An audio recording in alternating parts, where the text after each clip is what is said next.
Thank you so much. Thank you, everybody. Thank you. Thank you very much. Thank you. Please, everybody have a seat. The show's not over.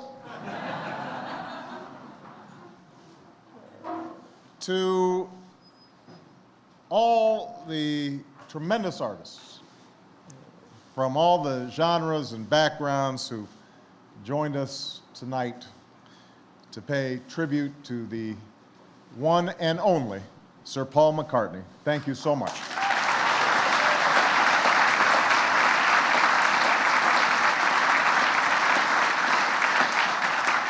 Stevie Wonder,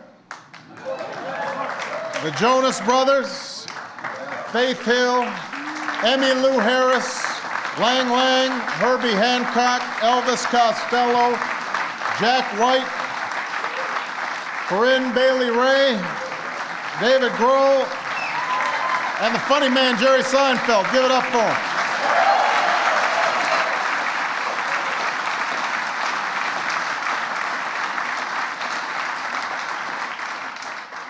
We also want to thank the Gershwin family, as well as the Library of Congress and Dr. James Billington, as well as PBS for helping to put this together. You know, Dr. Billington has done extraordinary work at the Library of Congress, and his deep commitment to preserving America's cultural heritage for future generations is something that we all treasure. We have a number of members of Congress, a number of dignitaries here tonight. I want to make special mention of our outstanding Speaker of the House, Nancy Pelosi.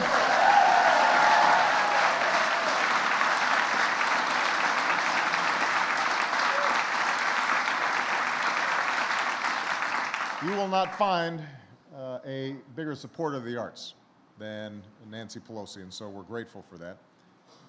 You know, even as we gather here tonight to present this annual award for extraordinary contributions to American music and culture, that's right, we stole you, Paul. It goes without saying that this has been a very difficult time. We've gone through a difficult year and a half, and right now, our thoughts and our prayers are with friends in another part of the country that is so rich in musical heritage. The people of the Gulf Coast who are dealing with something that we simply have not seen before, and it's heartbreaking. And we reaffirm, I think, together our commitment to see to it that their lives and their communities are made whole again. But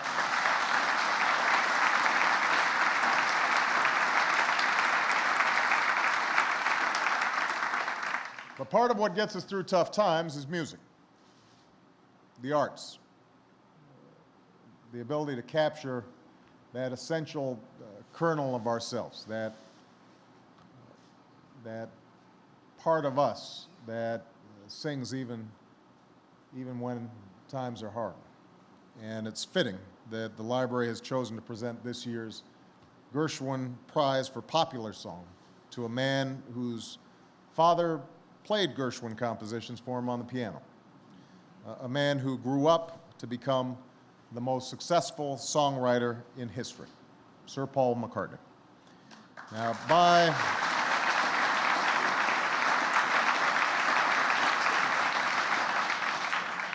by its very definition, popular music is fleeting. Rarely is it composed with an eye toward standing the test of time. Rare still does it actually achieve that distinction. And that's what makes Paul's career so legendary. It's hard to believe that it's been nearly half a century since four lads from Liverpool first landed on our shores and changed everything overnight. And I have to share this story. While we were sitting here, I learned that the bass that Paul was playing on stage is the same bass that he played at the Ed Sullivan Show, which he told me it cost him 30 pounds. He says he suspects it's worth a little more now. But the Beatles, they weren't the first rock stars. they'd be the first to say that others had opened that door for them. But they blew the walls down for everybody else. In a few short years, they had changed the way that we listened to music, thought about music, and performed music forever. They helped to lay the soundtrack for an entire generation, an era of endless possibility and of great change. And over the 4 decades since, Paul McCartney has not let up, touring the world with the band Wings or on his own, rocking everything from small halls to Super Bowls. He's composed hundreds of songs over the years, with John Lennon, with others, or on his own. Nearly 200 of those songs made the charts. Think about that. And stayed on the charts for a cumulative total of 32 years.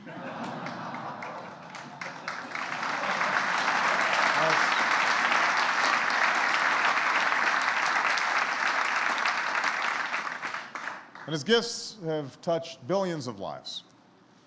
As he later confessed of the Beatles' first appearance on the Ed Sullivan Show, where he carried that bass out, that one evening that changed everything, Paul said, "Luckily, we didn't know what America was. We just knew our dream of it, or we probably would have been too intimidated." Tonight, it is my distinct pleasure to present America's highest award for popular music on behalf of a grateful nation, grateful that a young Englishman shared his dreams with us. Sir Paul McCartney.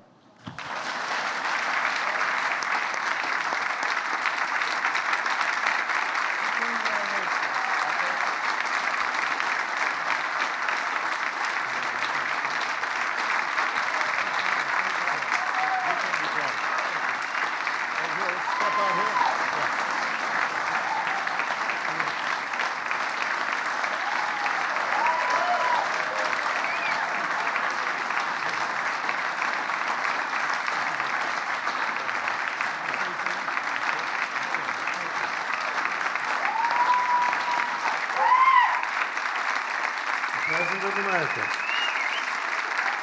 Barack Obama. Whew.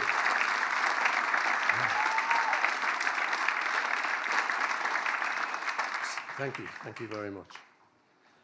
This is such a fantastic evening for me. I mean, getting this prize would just be good enough, but getting it from this president,